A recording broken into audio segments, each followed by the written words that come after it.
Good evening and welcome to tonight's episode of Hallowed Hearts Haunted Stories.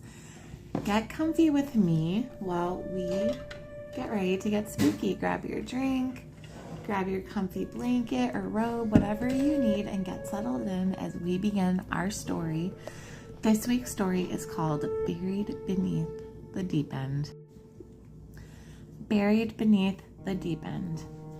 Robbie thought tearing down the garage would fix everything. The smell, the sinking floorboards, the strange cold spot in the backyard that never warmed up no matter how brutal the Nebraska heat got.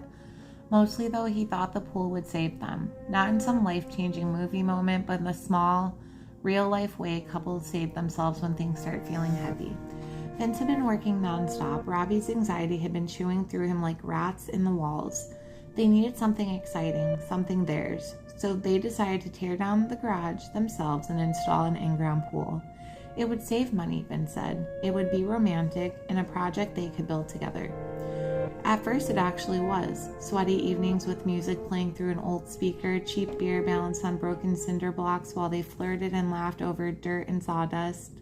Vince shirtless in work boots, Robbie taking stupid candid pictures for social media. It felt normal. It felt even happy. Until they dug deeper. Around 8 or 9 feet down, the soil changed. The rich brown dirt turned dark and greasy, almost black, clumping together in thick, wet chunks that smelled wrong. Not like garbage, not like mold. It was something sweet, like a rotting sweet. It was like flowers left on a grave too long, mixed with something spoiled underneath.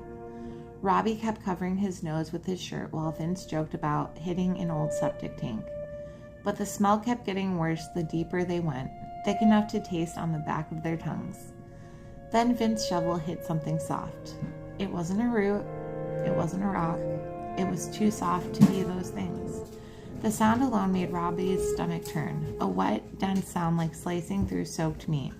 Vince frowned and dug slower, crouching in the pit while the evening sunlight stretched long shadows across the yard. Then the dirt moved. Robbie saw it later, the ground twitch. Vince dropped the shovel immediately and started clawing through the soil with his hands. Mud packed under his fingernails while Robbie stood frozen above him, every instinct screaming at him to run. Then Vince uncovered a face. The scream that came out of him didn't sound human. The skin was gray-white and stretched tightly across bones. The lips had split open long ago, packed full of black mud and roots. One eye socket